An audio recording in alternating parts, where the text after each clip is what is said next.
All right, so thank you all for coming. Hopefully you had a great B-Sides. This is actually my first BSidesCharm, so excited to be here. Really love the venue, good vibes all around. Today we're going to be talking about the uncensorable stack, malicious applications of blockchain technology. And as I talked about before, not going to be shilling any coins here. We're going to be really diving into the technicals of a bunch of different blockchain technologies to see how adversaries might be able to use them to carry out some nefarious purposes. So quick, who am I? Currently a senior security engineer at BlockFi, leading their cyber threat intelligence program. Previously, I worked at the MITRE Corporation on the MITRE-ATT&CK Evaluations. This was doing some adversary emulation work against different EDR vendors and mapping against APT29, Fin7, et cetera. And that was half my work. And then the other half of my work, I developed blockchain and cryptocurrency capabilities for law enforcement. And for fun, been training for an Ironman in June, 70.3 Ironman, and man, that is a time commitment and not one that I expected. So, high-level agenda. First, we're going to cover some CTI-derived examples of adversaries using blockchain technology in the wild. Look at what has happened in the past and what is currently happening. Next, we're going to go into what exactly are some of the properties of blockchain technology, and how are those properties likely to be leveraged by threat actors to carry out nefarious purposes and level up their tradecraft. And last, we're going to describe the components of what I would call a user-friendly, uncensorable application, an application that can be deployed and will be deployed using both a blockchain for DNS, a blockchain for compute, and another blockchain for storage, integrating all of these together in a decentralized, virtually uncensorable application. And we'll talk about the different components of each of those and get into why you're going to get some really strong censorship-resistant guarantees by using this blockchain technology over your traditional centralized providers, or even something like relying on bulletproof hosting. So, diving into some of the CTI-derived examples, we're going to start with, what many of you may have seen already and likely have seen. So very basic, talking about cryptojacking. This is when a threat actor compromises a machine and begins to use that machine's resources, typically the CPU, to mine cryptocurrency. This is typically what you'll see with privacy coins such as Monero, where they're more friendly to use those CPU resources in order to mine, participate in the network, and collect cryptocurrency for rewards of their mining. Next is something called crypto clipping. This is where your clipboard is not safe. Let's say that you want to send some cryptocurrency to a friend. You go ahead, you open up your wallet of choice where your private keys are stored. Your friend gives them their cryptocurrency address, and you copy it, and you attempt to paste it into whatever wallet that you'd like to start to send funds to them. Now, what this malware does is it actively monitors your clipboard to see and regex fingerprint a cryptocurrency address. So when it sees one in there, it's actually going to replace it with that malware author's cryptocurrency address and hoping that the user doesn't catch that the address has been changed. You'll find that these come in the form of hex strings, so they're really hard unless you're really paying attention to catch the difference between one and another. If you're moving quickly, you're likely to get taken advantage of this. This was some research put out by Checkpoint on the botnet that was actually monitoring 30 different types or 30 different blockchains for those cryptocurrency addresses so that they could swap them out.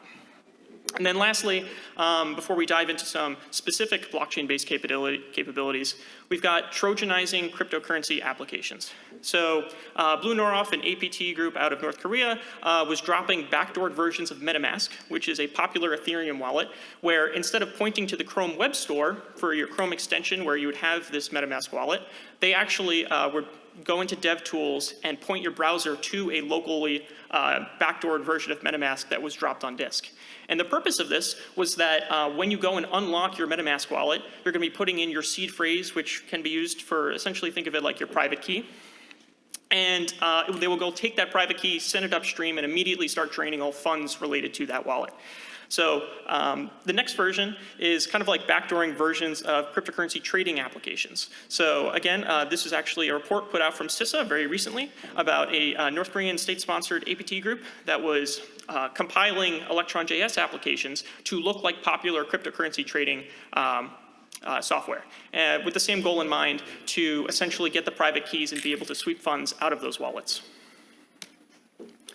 Next, we're going to be talking about the actual, okay, how do we use blockchain itself, or how have adversaries been using blockchain itself to be resilient in their command and control? So this is an example of an IP address for command and control servers that were encoded within the amount of Bitcoin held at a specific Bitcoin receiving address. So you can see here,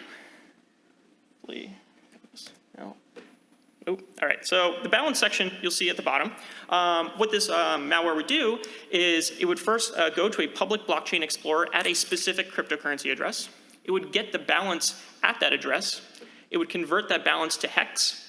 It would then substring a portion out of that hex, convert that to an integer, and then lastly concatenate a decimal and do this for each octet of an IP address. So be able to take the balance that you see here and convert it into an IP address. So this is just a reminder that Bitcoin address transactions are virtually uncensorable, right? We know that this is happening, and you can see the transactions that are going to this wallet because all this blockchain technology is public, but there's nothing we can actively do to stop them from making these transactions.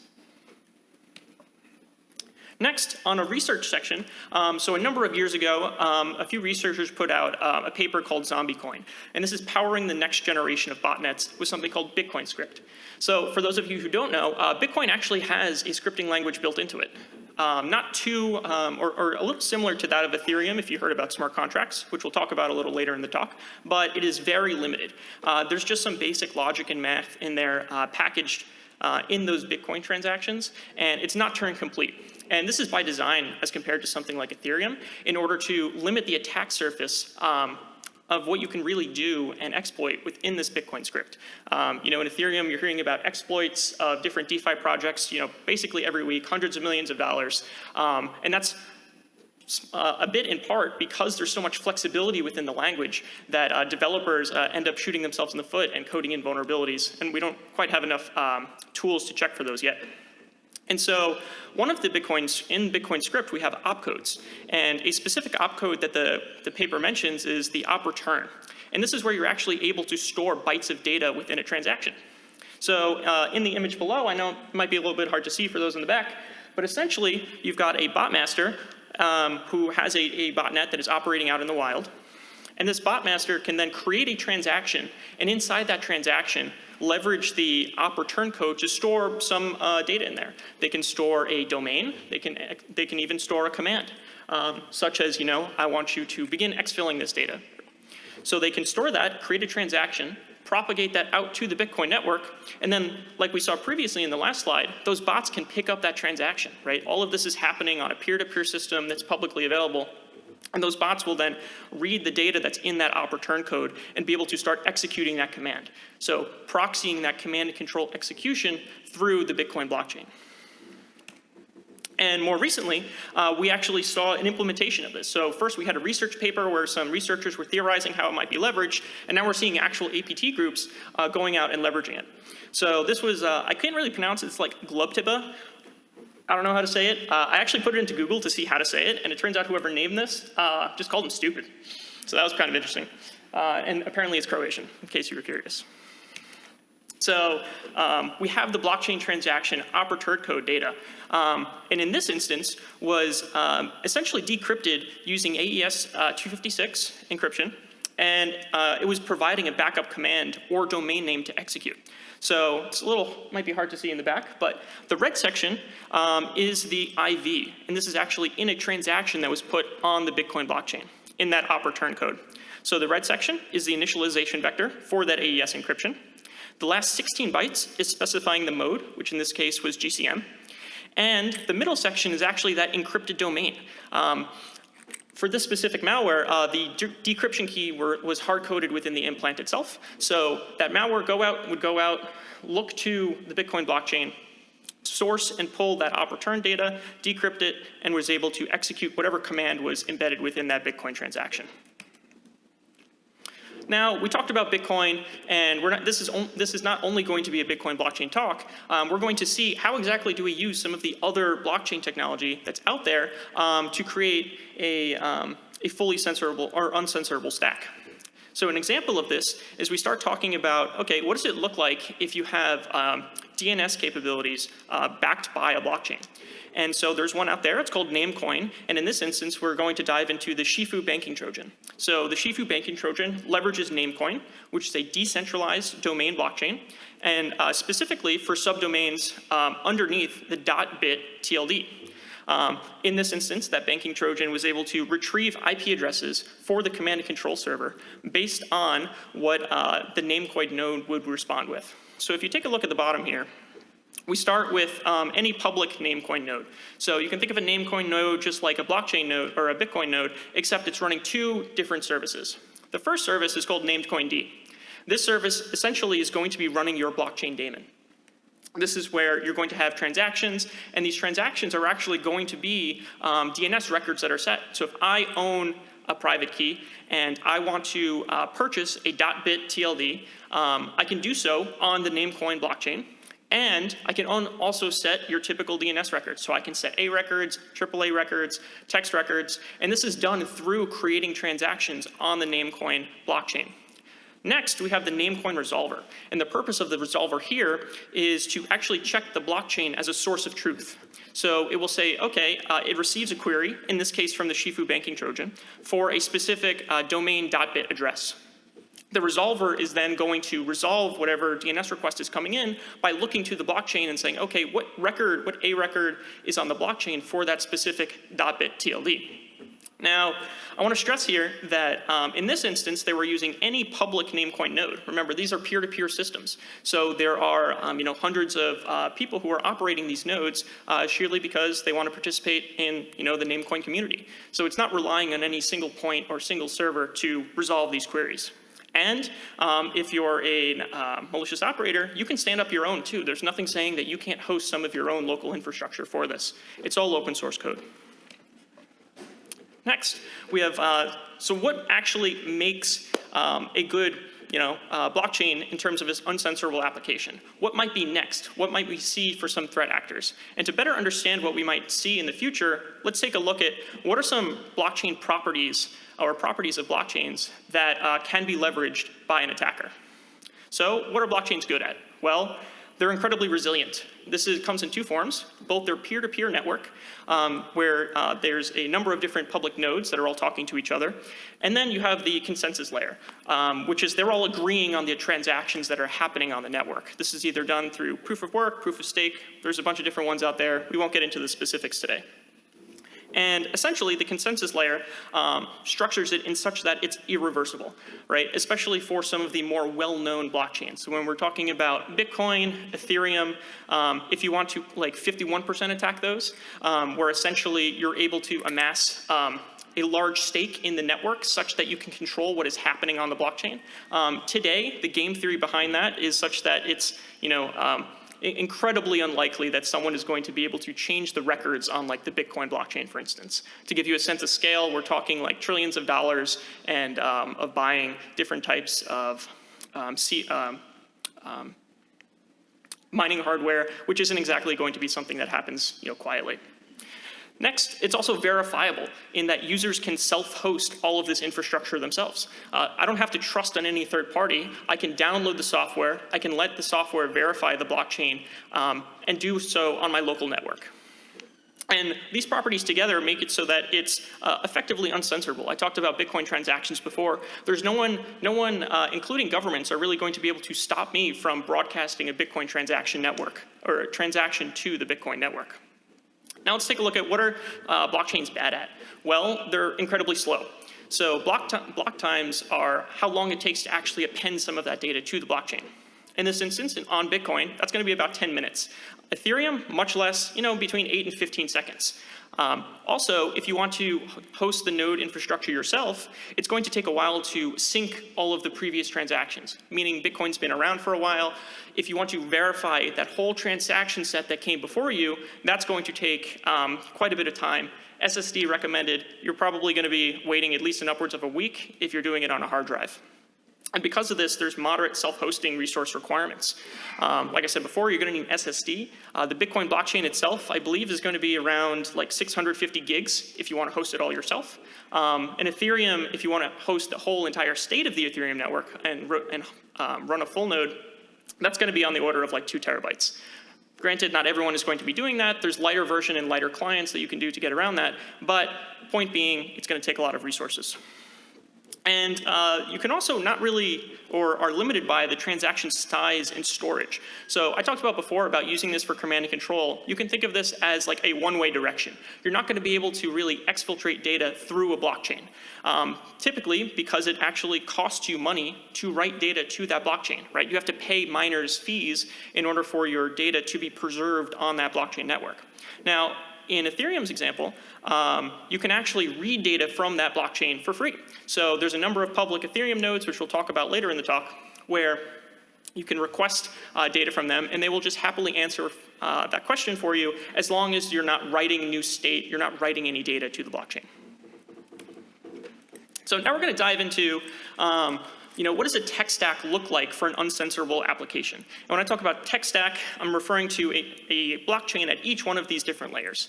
And let's start to think about how an adversary might use some of these to carry out a nefarious purpose. So we're going to start with DNS. DNS really is only here for a clean UI UX experience. It's human readable for visitors and implants alike. So this is where I talked about previously, where we've got Namecoin, which is using a decentralized DNS service. And what we're going to be talking about later is Handshake. You can think of these as basically the same, except Handshake improves upon what was already done in Namecoin. Next, we're going to be talking about compute. This is the real nuts and bolts, where the financial logic and command and control is really going to exist and thrive. Just for the purpose of this talk, we're only going to be talking about Ethereum and using that as a smart contract layer, but you can use any type of smart contract platform that your heart desires. They all have pros and cons to each of them. And really, this is the only required layer at this time, meaning the DNS layer and the storage layer are really only to make it more human readable and provide a better UI UX experience for some of our customers that we'll go into later. Lastly, it's storage.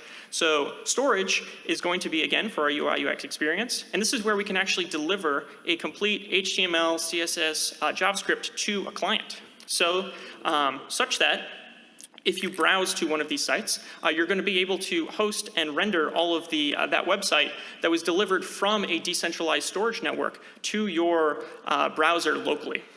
And this is going to include some Web3 libraries that we're going to use in integrations with Ethereum, such that if you want to create an Ethereum transaction by hand to interact with some of the command and control that we talked about before, it's incredibly technical to do so. And so if you're trying to provide a service to people in a nefarious application, you want to be able to attract people with a clean UI UX experience so that you can boost up those numbers and get some higher margin. So quick roadmap. The first thing we're going to be talking about is DNS, Namecoin, and Handshake. All right, so blockchain-based DNS. I introduced Namecoin before. You can think of it as a fork of Bitcoin with a few added opcodes in order to support the DNS service that it is providing. It uses a blockchain for a record of ownership, where if you control the private key, you're able to update records for any domain, for a .bit TLD on the Namecoin blockchain. And those resolvers are going to look at that blockchain for a source of truth. Honestly, it fell out of favor due to domain sniping and squatting with no intention to use. So we talk about, you see very common in this industry, or in crypto really, is people are buying things with an expectation that they're going to appreciate in value. They're speculating. And Namecoin essentially became victim to that, where people were coming in, buying all of these domains, and developers who actually wanted to build things on top of this platform found themselves unable to actually get domains that they would like. And so it kind of fell out of favor. And because it's open source and there's other projects out there, they eventually went over to Handshake.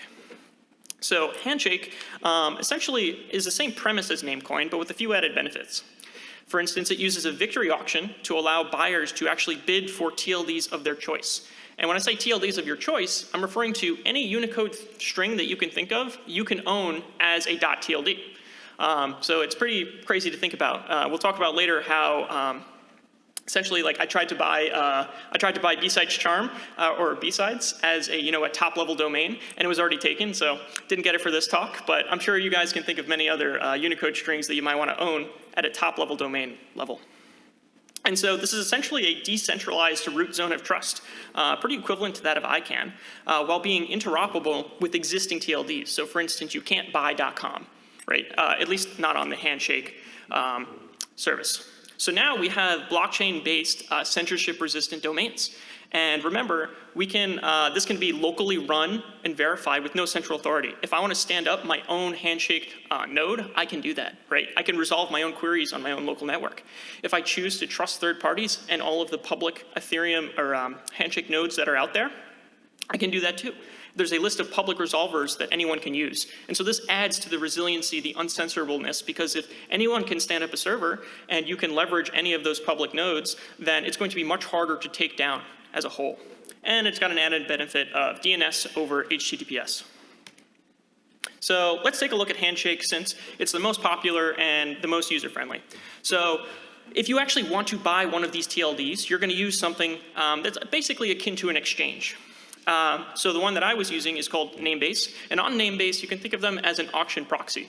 Remember I talked about that victory auction before? Well, they provide a website for you to participate in that auction process in a very easy way. So you're not creating the transactions yourself on the Handshake blockchain. You're using them to create those transactions to purchase a TLD for you. And for this instance, I bought Clippy, because look how cute he is. I mean, who doesn't love Clippy? And so on Clippy, I am able to send transactions to the Handshake blockchain to set an A record, set a CNAME record, text record, and even Skylinks. And when I say Skylinks, we'll talk about that later when we talk about the storage layer. But that's going to come in handy when we're trying to provide that clean UI UX experience for our decentralized and censorship-resistant application. And so if you look at the bottom here, if you make a DNS request to and that IP address that you see is actually a public Handshake resolver, one of many. If you specifically look for Clippy and specified any records, you'll be able to see that, hey, there's some records in here that I set before, right? So you've got your A records, your TXT records. There's actually, you can see a misconfigured record. That's the Skylink that I'm talking about before. And we now have a blockchain-based censorship-resistant domain at the TLD level. All right, so that's a high level talking about DNS. Next, we're going to be talking about Ethereum and the compute layer. So very high level, looking at Ethereum. So Ethereum is a smart contract platform. And what this essentially means is that we can use a programming language. For Ethereum, it is Solidity, which you can see an example of some of that code on the left. And it allows you to compile code and deploy it to the blockchain. And you can then interact with that code and the functions that you've written through transactions. So remember, it's free to actually read data from the blockchain. So if you create a function, might be a little hard to see the code, but in the bottom you can see that there is a retrieve function which just returns a number. This is a very simple program. Calling that function is going to be free. It doesn't cost anything. Now, if you actually want to write state, such as the store function here to store a number, that is where you're actually going to be paying a mining fee or a transaction fee alongside providing the parameter to that function of whatever number that you'd like to store. We also, so you can store small amounts of data. The more data you store, the more expensive it's going to get. And we also have the ability to emit events when functions are called. So you can think of this like pub sub, where if I have a program, I can hook a specific function on a smart contract, wait for an event to be emitted, and then my program can take an action based on that emitted event. And I can do this through any number of those public Ethereum nodes. Again, going back to the decentralized nature of this is all peer-to-peer. There's 2,400 public Geth nodes, which is a version of Ethereum. And we'll be able to answer those questions depending on how they're configured. So if I want to get a specific value in a smart contract, I can essentially ask any public Ethereum node, hey, what's the value in that specific function? So now we're going to talk about, now that we've introduced smart contracts, how can we use these for command and control? How can a botnet take advantage of something like smart contracts to add that layer of resiliency and really take advantage of those, the positives on the blockchain properties that we talked about previously? So in the bottom left, we have our threat actor here. And that threat actor is going to create a smart contract. And inside this smart contract, they're going to put some functions in there, such as, writing state for, I want you to execute this command for a bot to later pick up and read the value of that variable, right? So they're going to deploy this smart contract to the Ethereum blockchain. Next, they're going to create their botnet, right? They're going to infect some hosts. They're going to put a specific implant on those hosts, which will be able to read Ethereum and that specific smart contract. That implant is then going to look out to the open internet, either scanning or through a hard-coded list, and start finding all of these public Ethereum nodes. There's thousands of them out there. And it's going to leverage them and connect to one, seemingly at random, and subscribe to that specific emitted event, right? It's going to look in the smart contract, say, okay, when this function is called, I'm going to do something. I'm going to execute a command. And it's going to subscribe to those events in that contract. Next, the threat actor is then going to issue a command, right? They're going to create a transaction which is going to set a value in that smart contract. Once that has been set, the event gets emitted and flows all the way back down to that compromised botnet, which is then going to pick up that event and execute whatever command or instruction was put forth by the botmaster there. So in this setup, the botmaster doesn't need to host any of their own infrastructure, right? They're leveraging this peer-to-peer network of public Ethereum nodes in order for their implant to act and be censorship resistant, right? All of these transactions, no individual or government agency is really going to be able to censor these transactions from hitting that Ethereum network. So now that we kind of introduced the compute layer, we'll take a look at storage. And this is done through IPFS and the SIA network. And I'll explain both of those coming up here. So let's take a look at the early stages of decentralized storage. It's actually, when it comes to IPFS, it's been around for a little bit longer, but as far as pure blockchain-based decentralized storage, it's still a pretty new field. There's still a lot of development going on. And there's a particular problem that happens with a lot of these decentralized applications where if those of you who are familiar with Ethereum and are referencing a bunch of tokens and you want to trade tokens and swap one token for another, you do that using a decentralized exchange. And these decentralized exchanges, the front end, that HTML, CSS, JavaScript, is actually hosted on typical cloud providers, your AWS, your GCP, your Azure. And because of this, from a censorship perspective, they can be taken offline, right? At least the front end can be taken offline, not the back end compute layer of the application. So that's kind of like the base layer and problem here, where there's still the ability to censor one layer of this decentralized stack. So IPFS was kind of the first one to come on the scene and try to solve this. You can see by the link there where there's you look towards the end of the link, this is an IPFS gateway that's hosted by Cloudflare, and it introduces the concept of content-addressed storage. So I have a website, I can effectively hash that website and then ask any public IPFS gateway, can you give me the data that exists at this hash? And if they are storing it, then they'll be able to serve that content.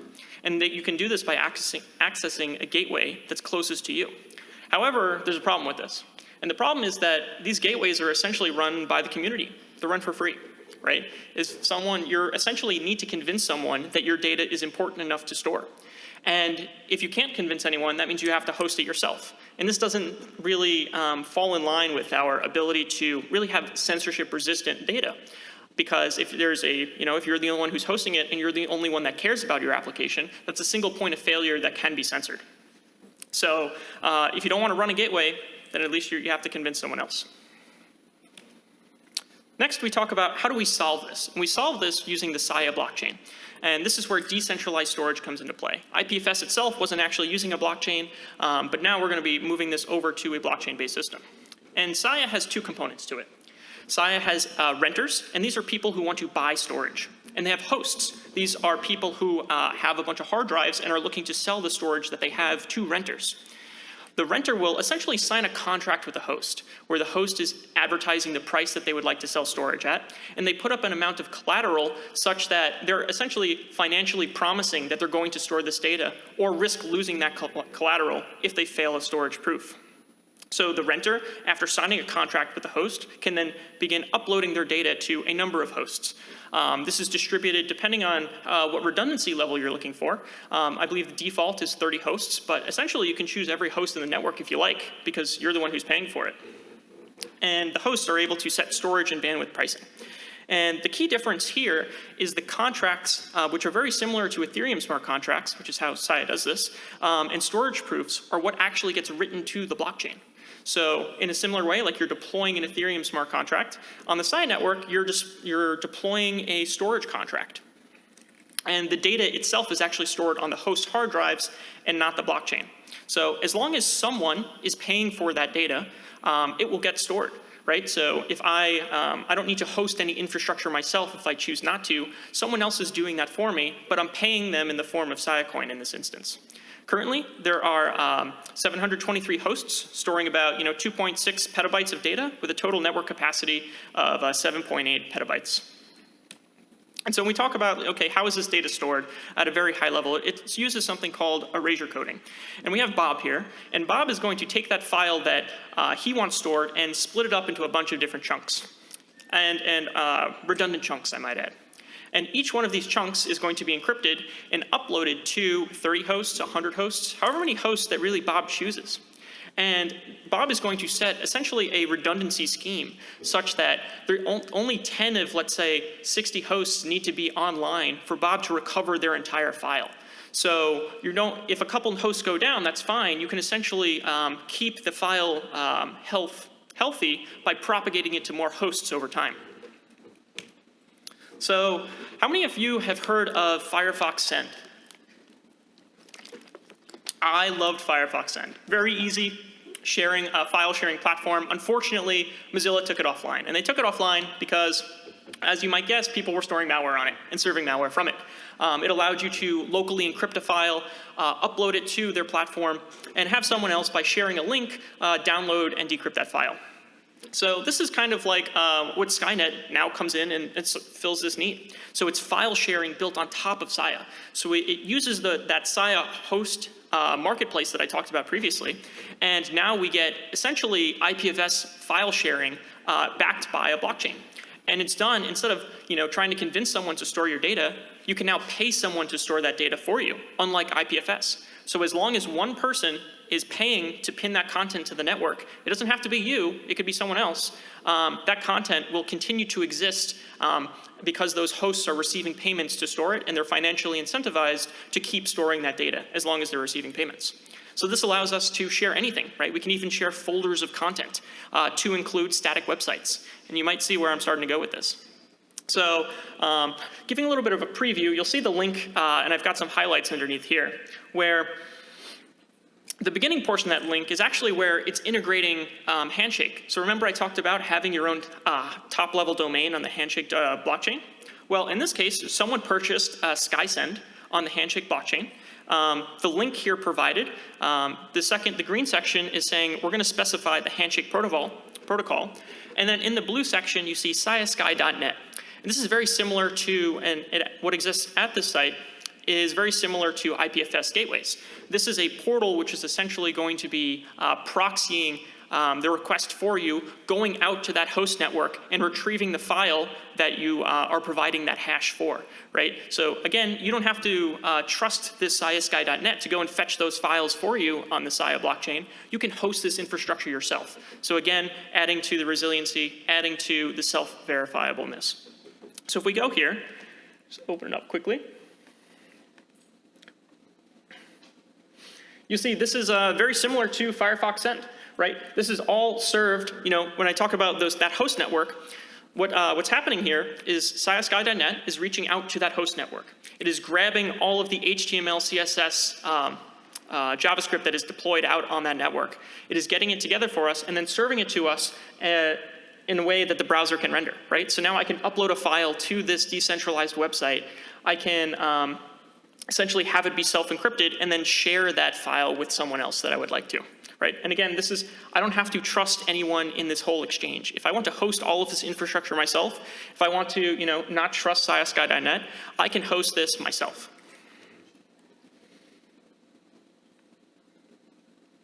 And you'll see down here, right, so there's a number of different portals that you can go to. So when I talk about content address storage, in this instance, you can go to SciSky.net, or I can go to fileportal.org. I can provide that same, SkySend TLD to this protocol, and I get the same website. So again, it shows the interoperability where I can go to any number of these public nodes and get the same result.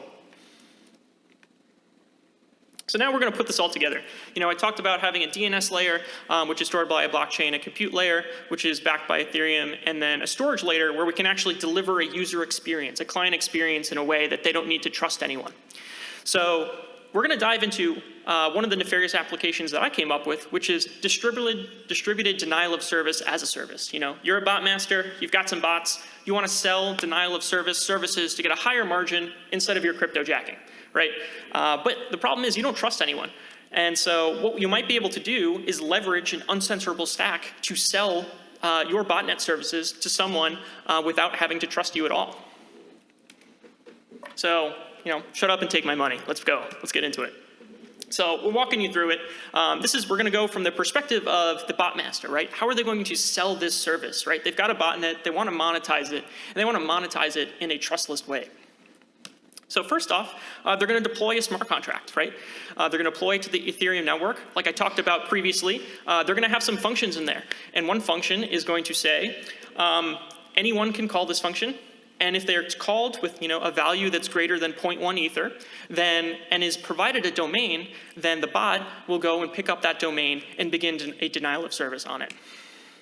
So now that the bot master is going to compromise a bunch of hosts, right? You need some resources to actually begin your denial of service attack. All of those hosts, like I talked about previously, are going to scan the internet. They're going to find some public Ethereum nodes to visit. And they're visiting them with the intent to subscribe to that function in that smart contract, such that if someone does place an order to denial of service a website, those bots are going to be able to pick up that order because they subscribe to that function. Next, we're going to bring in the storage and DNS layer where our threat actor is going to deploy a website, right? So they're going to deploy a website where it's static, where anyone can be able to visit it using local infrastructure that they're running themselves. And they're deploying this website to provide a clean UI UX experience to make it easy for their customers.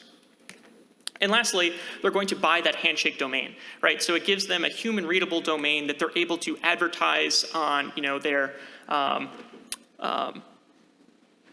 Malicious forum or rest in peace raid forums, whatever darknet market forum you want, right? So they're going to be able to advertise their website. Hey, say no, don't worry about it. Go right here. You're going to be able to buy some denial of service services. So now let's look at it from the buyer's perspective, right? For them, it's going to be pretty easy, right? They're going to connect to a Skynet site. Remember, they don't have to host they can choose to host this infrastructure if they want. They don't have to trust the site that they're visiting. Next, the website is then going to provide a clean UI UX experience for them to create a transaction, right? They don't need to be that technical. All they really need to do is know how to download MetaMask and buy some Ethereum. The website is going to help them create a transaction. And what's going to be in that transaction is a fee to pay for the service, as well as the domain that they would like to denial of service. Once that transaction is submitted, then the bot is going to get that event, right? It's already subscribed to that function. It's like, cool, someone just paid for a service. I'm ready to go. I'm ready to rock. Let me start denialing of service that website. And you notice all of this was done without any intermediaries, right? The contract exists on that Ethereum network. The bot master didn't have to approve anything. It doesn't take anything. There's no interactions or trusting parties between these sellers, right?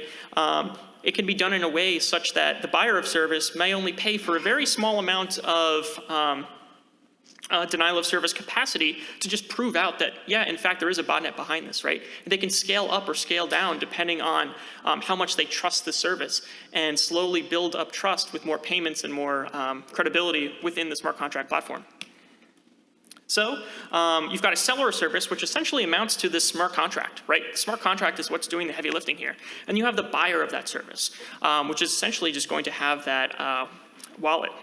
Now, hopefully, we'll see. So as I talked about before, I bought Clippy. So let's gonna see if we can demo this for you. There's a small chance this might not work.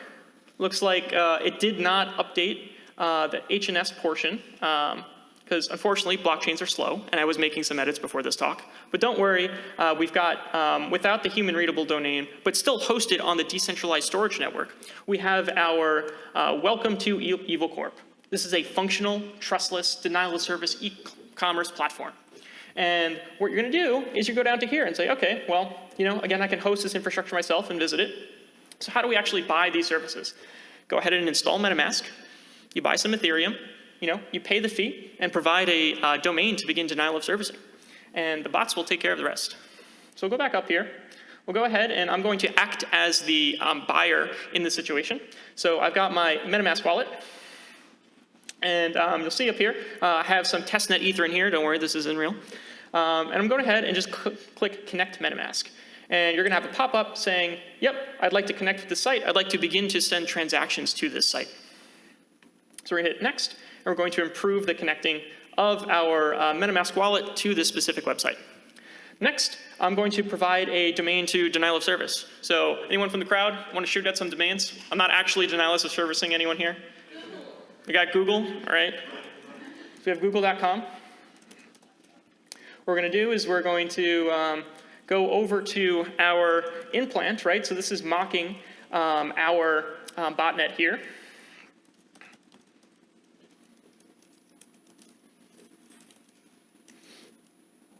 So now our implant is running, right? This is a, this is our botnet. This is what's running out on the sphere, right? Independent of whatever the buyer is going to be doing.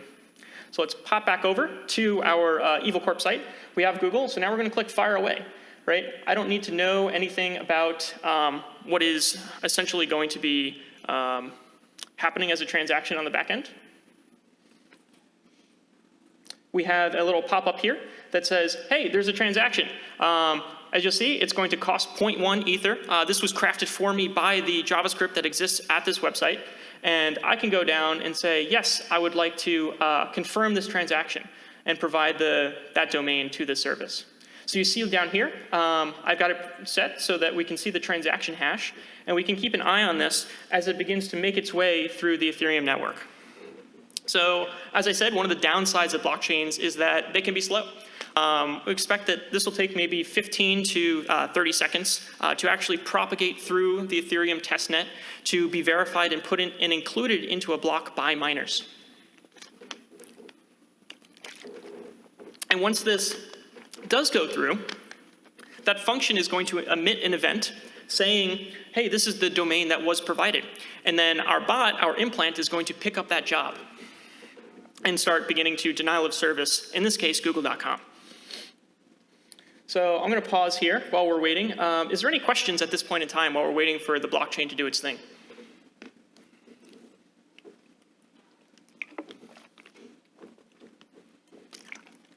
Unfortunately, this is one of the things you can't pay too much to speed up.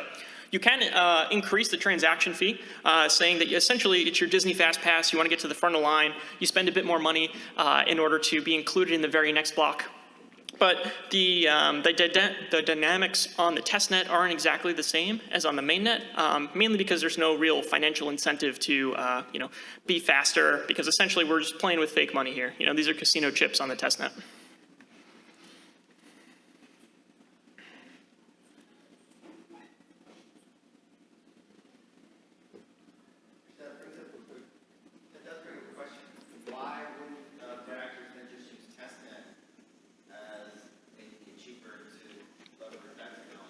Yeah, so the question was, so why aren't threat actors just using a testnet instead of the mainnet, right? It doesn't actually cost anything.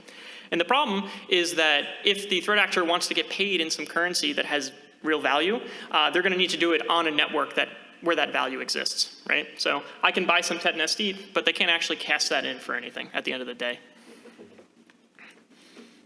And here we go. So we've got a success. So if I pipe back over, you'll see that my bot picked up that job, that emitted event that came for google.com, and made, in this case, it just made some DNS queries to say, okay, what is your A record for google.com? If we pop back over to the transaction itself and check the logs, This was the event that was actually emitted, right? You can go to any public blockchain explorer and take a look at this. And we'll scroll down here. Sure, have my cookies. Love cookies. We'll go to this third hex value. We'll convert it to text. And we'll see that, okay, this is actually the google.com that user provided is now existing on the blockchain, right? That exists in the state on the Ethereum network that our implant actually picked up and was able to execute on.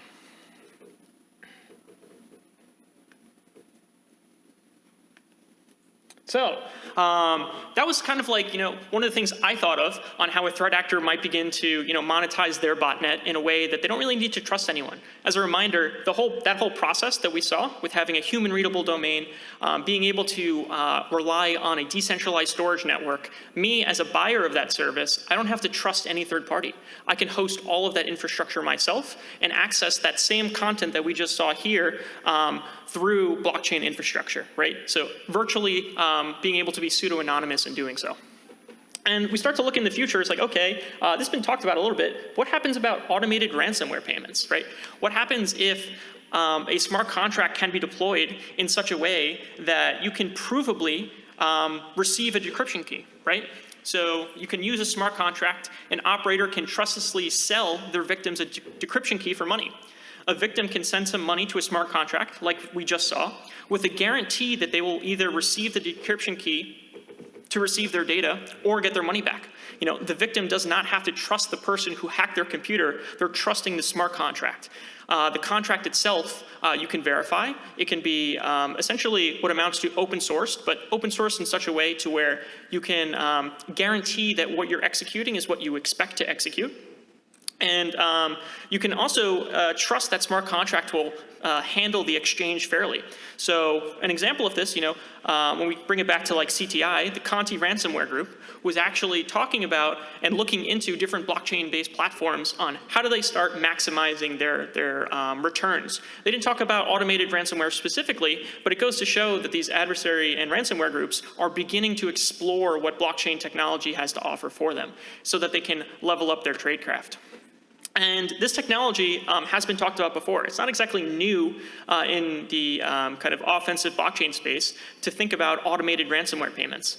There's a blog post by Jeffrey Laddish that goes into how a threat actor might actually begin to build this. It doesn't reveal the whole thing, but rest assured the technology exists today. If someone was sufficiently motivated enough, they could create it. And that kind of like begs the question, why haven't we seen ransomware, automated payments coming from smart contracts for ransomware? And really, it's pretty simple. If it's not broke, don't fix it. These ransomware gangs are taking in millions, tens of millions, hundreds of millions of dollars in some cases, and what they're doing is working. They already built out a whole bunch of victim infrastructure to support their ransomware activities. They have chat services where you're going to Tor chat or going to onion sites on Tor, connecting to these chat rooms and talking to their what amounts to support reps directly. They have support phone lines that you can call where you can actually talk to someone. And there's this very interesting dynamic between the relationship between ransomware operators and ransomware negotiators, where the ransomware negotiator has effectively built a relationship with the operator over time.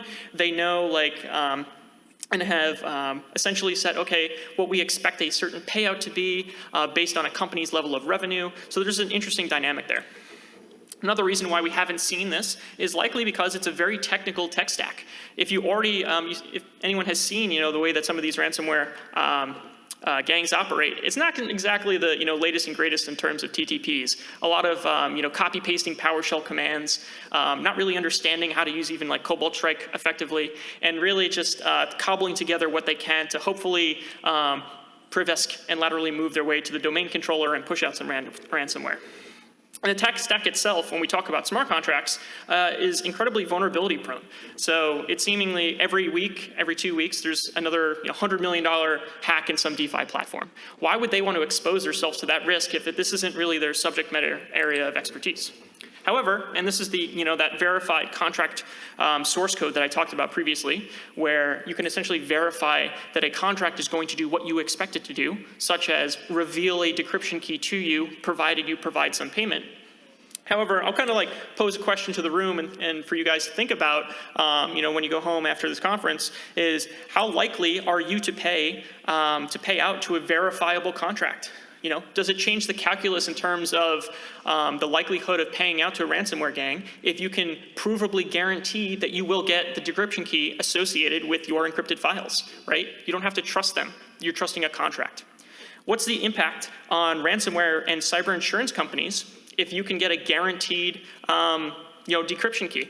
What do those policies start to look like, and where do those relationships go? So lastly, because we talked about adversary tradecraft, how threat actors are likely to use this technology in the future, definitely want to include some slides about defense and monitoring. So a network is only as strong as the number of nodes and the consensus mechanism I talked about previously. So currently, as it exists, the storage, the decentralized storage layer and Skynet are the weakest links. There's only a couple, portals that I talked about there, which are the equivalents of IPFS gateways, and that makes it such that, if a government entity wants to come in and shut down one of these denial of service platforms, there's not that many targets that they have to go visit, right? There's probably less than 20 of these portals out there. Shouldn't be too much work for one entity to take them all down. And lastly, next, we have de-anonymization via existing blockchain tracing solutions, such as CipherTrace and chain analysis. So the purpose of these vendors and products is to attempt to cluster certain types of transactions together, right? So they can bucket saying, okay, this is a bunch of darknet market activity, or this is a bucket of exchange activity, like this is like Coinbase addresses, this is raid forum addresses, this is a decentralized exchange. And the purpose of this is to begin to map out all of these pseudo-anonymous identities, such that if you're able to identify one of those addresses belonging to an individual, you can then essentially work your way backwards to say, okay, well, this individual also exchanged money at Binance in addition to Coinbase. That gives you another target that you can subpoena to try and get more information about what IP address they were coming from, hopefully trying to find a hole in the OPSEC that they were carrying themselves out. The goal here for law enforcement is to get to the operator. In most cases, you're not going to be able to fight with these uncensorable technologies themselves. In the same way that, if you're dealing with an encrypted file, an easier way is to try and get the private key. And you get the private key by getting to the operator. Next, we look at the implant component. So this is going to be your typical endpoint monitoring. So implants and malware are going to have signatures for scanning those public nodes I was talking about previously. When a host is going out to trying to identify those Ethereum nodes or handshake nodes, that's something you can fingerprint on. That's something that you can prevent from leaving your network. And those public nodes can also be enumerated by you, right? So the malware is doing it in this case, but there are services out there such as, Shodan and Census, where you can keep tabs on how many public Ethereum nodes and what are the IP addresses of those Ethereum nodes, such that you can block them in near real time on your own networks as soon as they come up. And this, the last bullet point here is mainly for decentralized DNS. Any non-ICANN supported TLDs should just be blocked outright. If you see a host going to just Clippy and not like .com, that should be a pretty big red flag. And lastly, rounding out, BlockFi's hiring. These are some of your open positions. I'm going to be around, in the back here if you're interested in doing some of this stuff. Essentially, a lot of this that you saw today was me working on my free time, but the more that there's going to be adversary activity happening, the more you're going to see some of these blockchain companies want to get on-chain, monitor for this activity, and start fingerprinting, what exactly does an Ethereum smart contract command and control look like, right? Can we go back through the history of Ethereum and see, have any of these contracts already been deployed if we have a general sense about how they look on the blockchain? And with that, we've got 7 minutes left here. Know our fire hose a lot. Jump into some Q&A.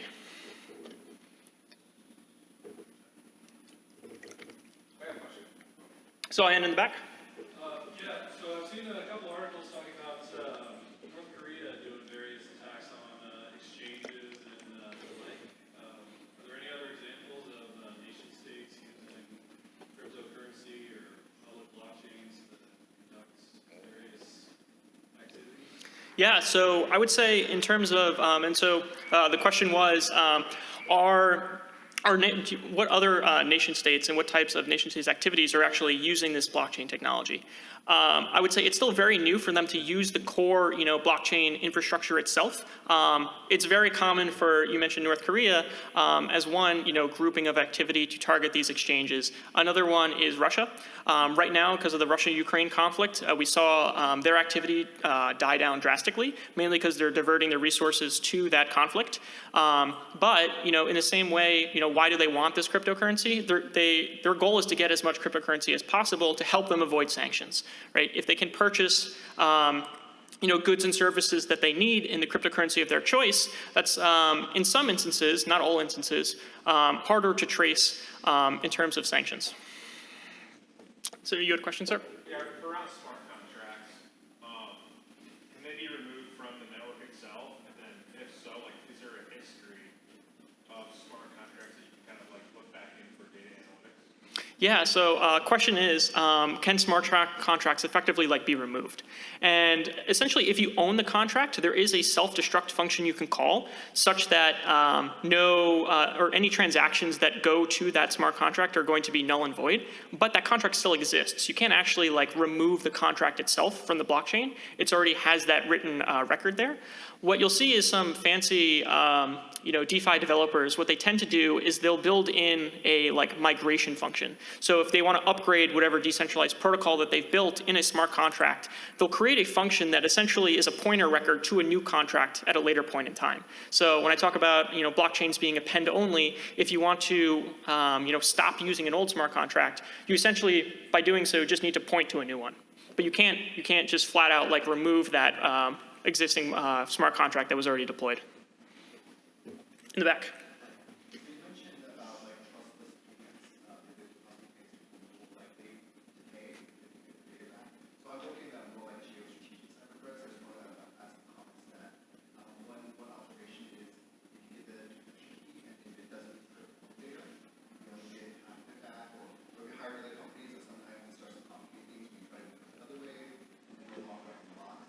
So that could be, you're expecting it, but then you actually don't know how to get it back.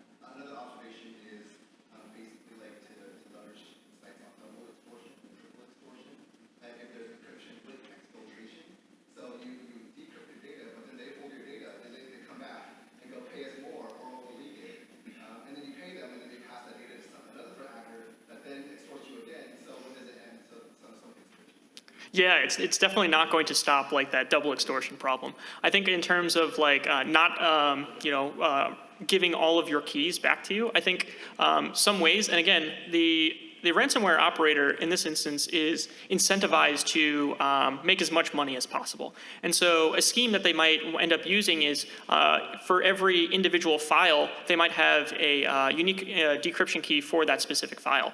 And for every file that has that key, you can essentially submit that individual key to that smart contract. So over time, you can verifiably decrypt all of the files that have been exfiltrated. So again, their goal is to get as much margin on this as possible.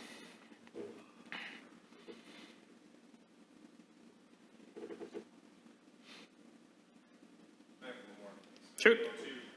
Too in the weeds, but for NFTs, for contracts that are being compromised, pre-mint, is that actors actually identifying kind of a loophole within the smart contract to be able to extort money, or is it more kind of in the front of the DNS from an untrusted site where they're just literally replicating the static site and using it kind of as a. So are you talking about, when you say pre-mint, are you talking about folks who are deploying smart contracts with known vulnerabilities in them to exploit at a later point in time? Or? I just in the news of late, there's been a lot of NFTs that have been susceptible to being hacked. Yeah. Prior to mint, being mint released, opening the contract up for mint. Interesting. I didn't know if you. No, I haven't heard about that specifically. But one of the interesting, in terms of just very quickly on NFTs and hacks around them, OpenSea had a vulnerability where essentially being able to inject some JavaScript code to create, when I bring up my MetaMask wallet, create a transaction for you that will automatically be approved and send your NFT from one user to another. So that's another way that adversaries are trying to get some, in this case NFTs, siphoned out of their accounts.